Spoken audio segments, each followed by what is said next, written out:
Hey, what are you doing over here? So I'm over here in the Bronx. What the fuck you talking about, the Bronx? Waiting for Shiva G to come down those stairs. Should be here any minute. That's how we do things over here in the Bronx.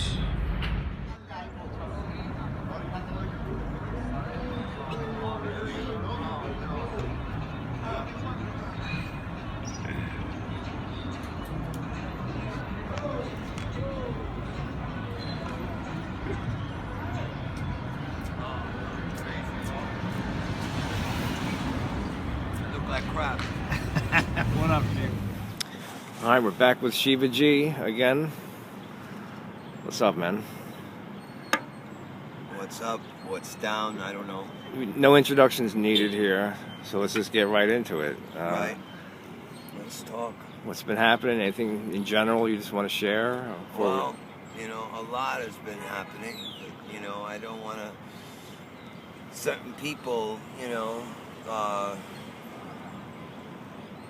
encounters, dealings with certain people. Things sometimes don't work out, obviously. And the last thing I want to do is start talking about that. We all have problems and stuff like that. But I've been going through, what I'm going through.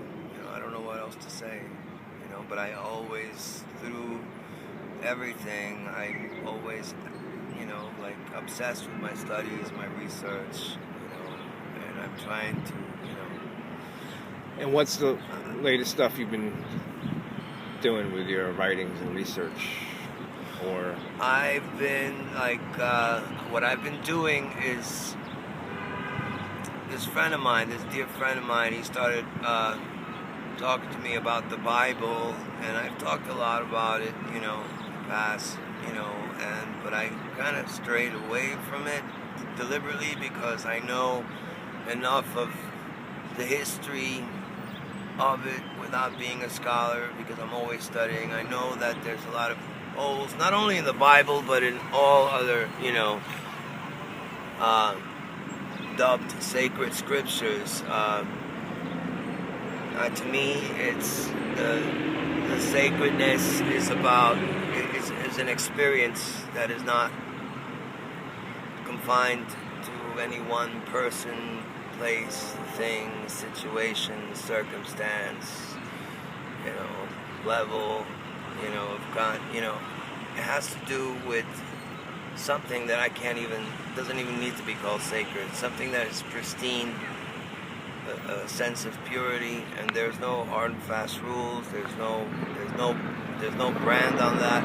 But anyway, he was talking to me about, getting in tune with God, the Bible again, and he started telling me how it's the only holy book, and I took it upon myself then, because he's very near and dear to me. I took it upon myself then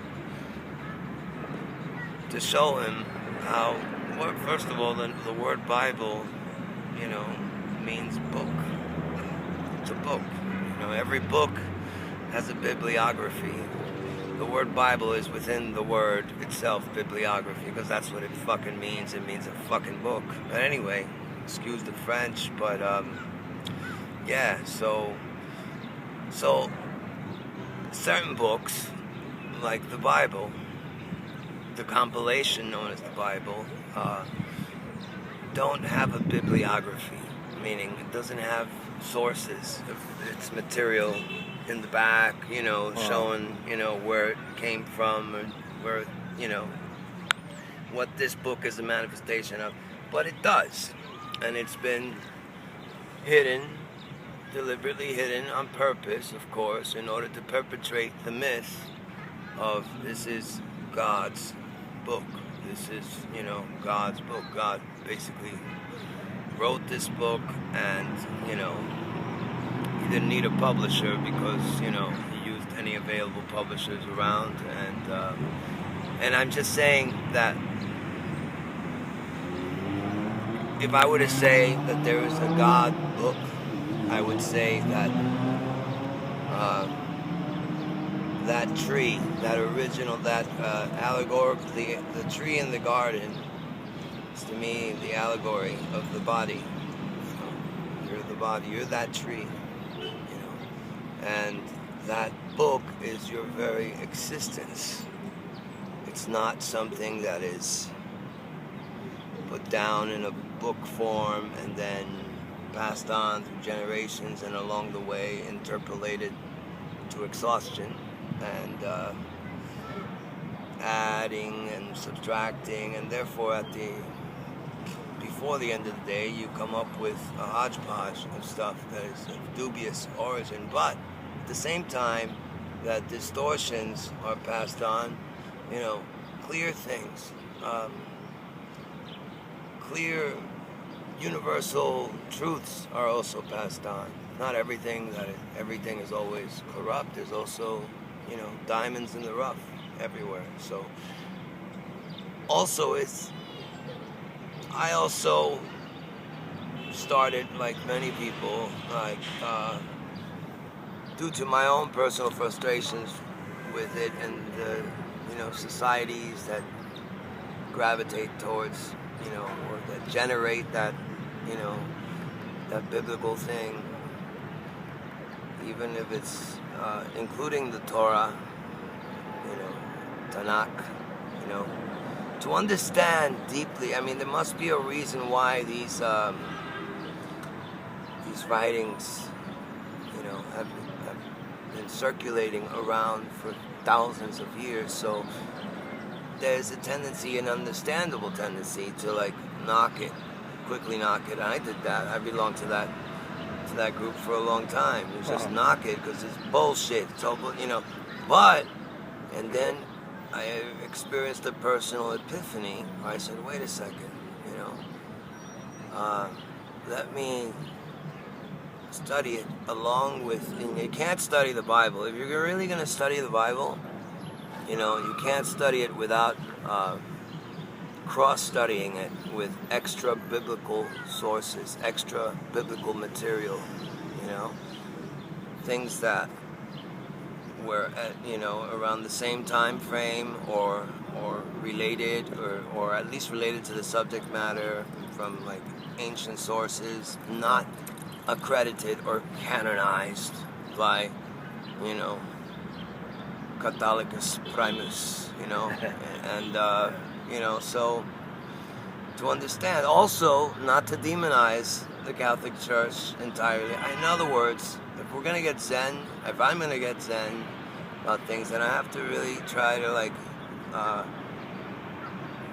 merge with it and then see the duality and the oppositions that are already there, present. And naturally, if they're present in our life, then naturally they're going to be present in the books that we write and read.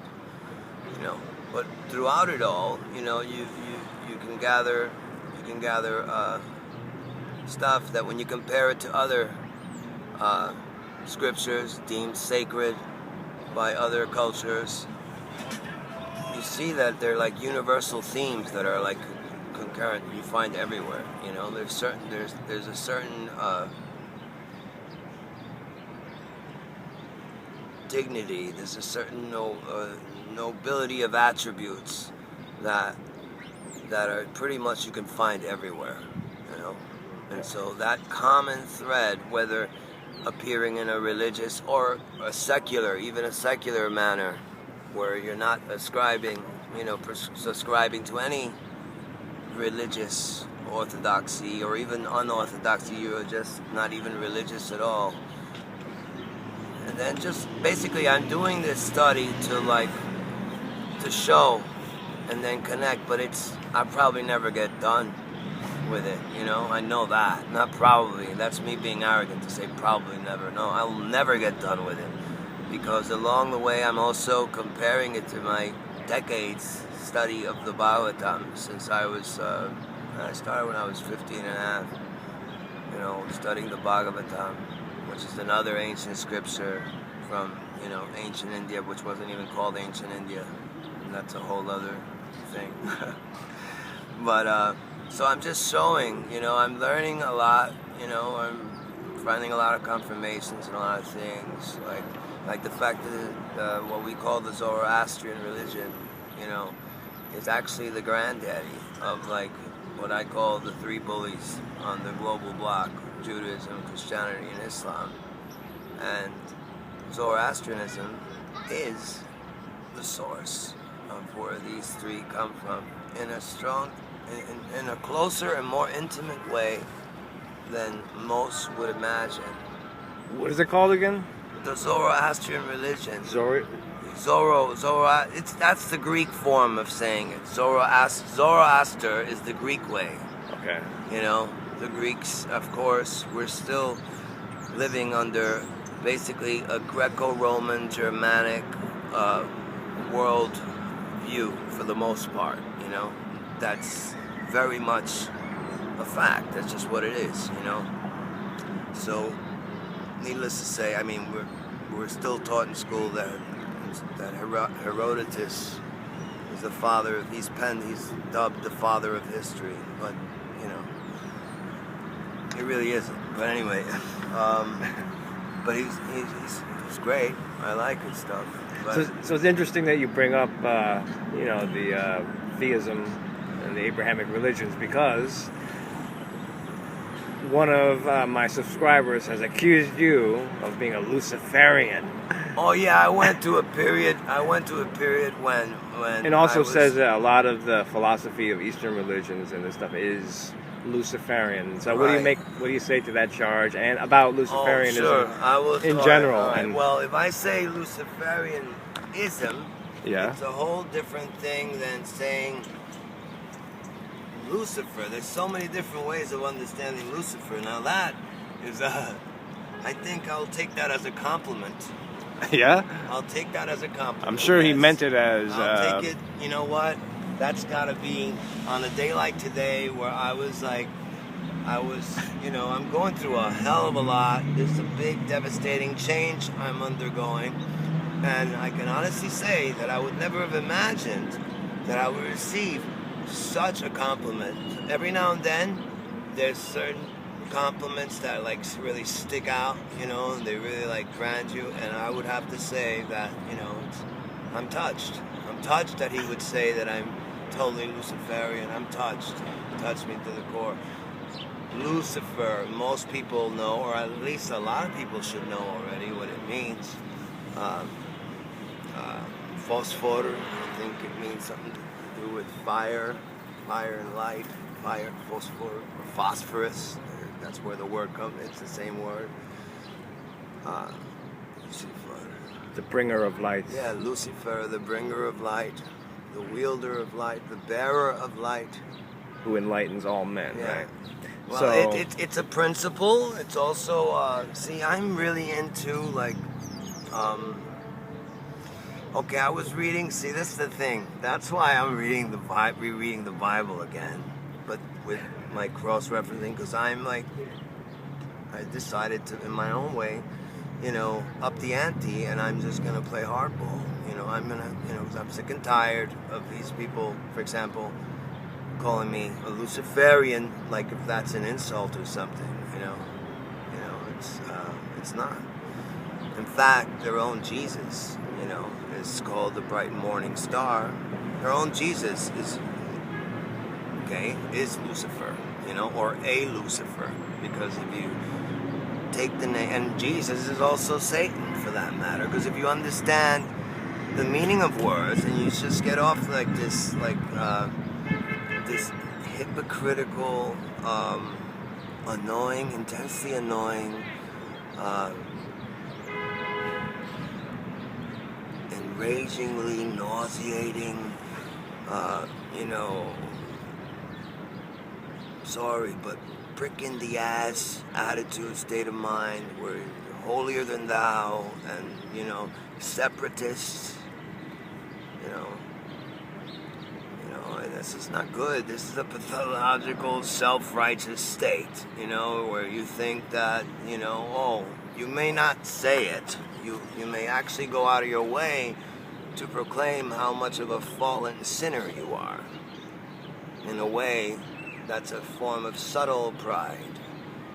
Being a fallen sinner and admitting it openly and trumpeting it is like, wow, what a great guy.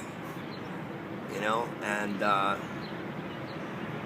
it's like, no, let's be honest. Let's be honest. A God that is alien to your being, to your natural state of being, whatever that means, whatever that entails, is no more than a mere idol. A mere idol. No matter what it looks like, it's a mere idol, you know? Because I believe in a God which is the omnipresent principle and essence of all existence. Known and unknown, sentient and insentient. You know, I really focus and meditate on the word omnipresence. You know, not to mention the fact that the word Om is somehow an omnipresent. But anyway, omnipresent, everywhere, present everywhere, all pervading. It's not just everywhere on the outside, it's like everywhere on the inside and anything in between, conceivable and inconceivable. I mean, so if God is omnipresent, then that means that God is present everywhere. So then what God is more important than who God is. In fact, who God is actually secondary to what God is. Because once you understand the what of God, whether you say God or quantum, quantum reality or like whatever you want to call it, it's about something and someone that is reachable. It has to be at least potentially reachable by anyone and everyone, provided that they desire. And sometimes it's beyond our own desires. There's a thing called grace. There are beings, just as you exist, you're a form of intelligent energy, which is destined to shine at some point in time, endless time. And not just, we're constantly mutating. Every moment we're mutating. We're changing, we're moving, Even we know this, and yet we don't understand. I was reading somewhere, in the New Testament today, I was reading about, like some people need milk, and then some people need strong meat. They're qualified to eat strong meat of wisdom, and people who are still on milk, they can't digest the strong meat, It's just figurative, I'm talking about there's certain, as you progress, you can be like 5-year-old or like spiritual state of mind, and then you grow and you start understanding, whether you say God or not, there is, even Einstein and other supposedly atheist scientists, that what they're against is with atheism, the smartest atheists that I've been made privy to, at least always relatively somewhat privy to, they don't have a problem with the smartest ones among them. They don't have a problem with conceding and accepting that there is, obviously, and albeit incomprehensible, but yet still the presence is there, it's felt, an intelligence. This is not just, what appears to be random is only random according to our perception. Really? That's what it is. And there's collective agreements of pockets of understanding. Like right now I'm sitting on this bench, so are you. We both agree that we're sitting on a park bench. There's trees around us, you know, there's grass. We both basically see the same things, and yet at the same time we're seeing them differently, you know. So when people like Bible belters, when they say things like, you know, always Luciferian, that whole, and that's why I'm rereading it. I'm tearing it apart, you know. I'm using everything that I study and just like, and then I'm to the point where I'm, you know, I'm seeing the good and the good in it, and I'm seeing the genius, because it's like, it has to do with, if you look at it, if you really read it, it has to do with like what's going on in mankind. You know, the war, the pillaging, the fucking prostituting, everything's there. All the juicy details, incest, forget about it. You got everything in the Bible, you know? Yeah. So I'm looking at it with different eyes. But I notice, especially when I post on Facebook, I notice, and it used to bother me a lot, and then I would just like, you know, I went through periods when I would, you know, I did a few silly videos of I'm Lucifer and stuff like that. Yeah. And talked about Lucifer, so that's enough to like freak people out. Whatever, it's like Lucifer is a bringer of light. We're all called to be Lucifers, you know. We all are. We all bear light on certain issues. But at what point did Lucifer gets tied into the idea of he was rebelling against God, and he's referenced as Satan or the devil? On one level, there's different levels of esoteric, so in other words, understanding. Man trying to gain autonomy and to... When you understand what God is, man is God. God is man in its pristine state.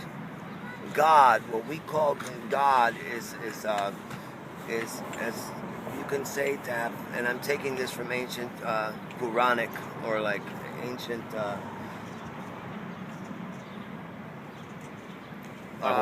Vaishnava. I'll put it this way: ancient Vaishnava and Shiva, you know, traditions. Because I won't say Vedic, even though most people say Vedic, because that's not exactly Vedic. The teachings of the Vaishnavas and the Shaivas, they are Vedic, but they're pre-Vedic as well.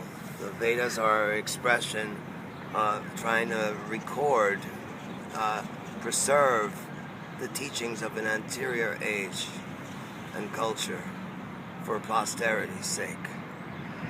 That's what. So that means that there was a people that, you know, with the knowledge, with the collective fund of knowledge and, you know, teachings and so on and so forth, that antedated the Veda, you know. So Veda just means to know. That's all it means. It means to know. It's a verb. So I guess, yeah. Hold on. All right, so basically Veda means to know, and then you have Kara, which is where karma. There's certain words like karma, kriya, guru, chara. This is all having to do with activity, action. So to do, kara means to do, and Veda means to know. And this is not limited to any one culture, unless you want to say that it is dealing with the human culture, which, by the way, I don't want to go off on a tangent. We're closing it now, but the human culture, in my opinion, didn't originate. Humanity did not originate on this planet. Anyway, that's a whole other subject. And well, there's this need for people to demonize each other and demonize certain behaviors. There are wars, and there are going to be wars, and rumors of wars, and all that jazz. It's about controlling people's minds. And not right? everyone. Look, at the time of Jesus, which, by the way, I was reading today, reminding myself more like it. I do little searches, and it's all about the phrasing, how you phrase, and then the amount of the search engine results will be ignited, so to speak. Incited, of course, by the phrasing of your search. What are you going to ask for? How are you going to word it?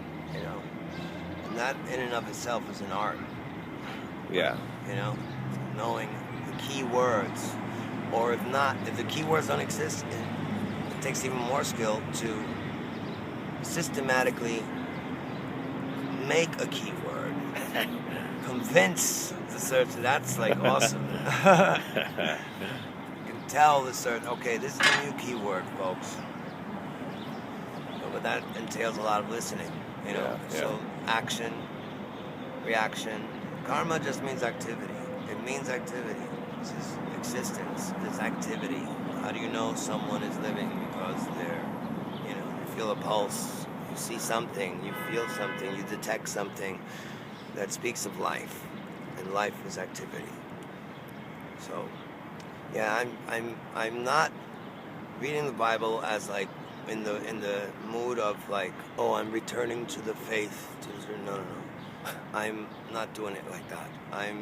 I'm already in the faith of whatever I'm in the faith of. I'm in the faith of, I could say God for other people to understand me. But then again, when I could say the same thing, I could say Krishna, I could say Brahma, you know, and then the next person will say the same thing and mean very different than what I'm saying. So it's about the frequency and the vibration, you know. I can read a nursery rhyme and pack it with, like, you know, esoteric, you know, meaning. So, but that's what I'm doing. All right. Because of the way I was raised. So I'm going back to the Bible, studying it with different eyes, because I need to do that. I guess to shut a lot of certain people up, and to give inspiration to those who've been also indoctrinated and traumatized by the Bible, and just kind of healing. I'm doing like a sort of healing for myself and possibly for others.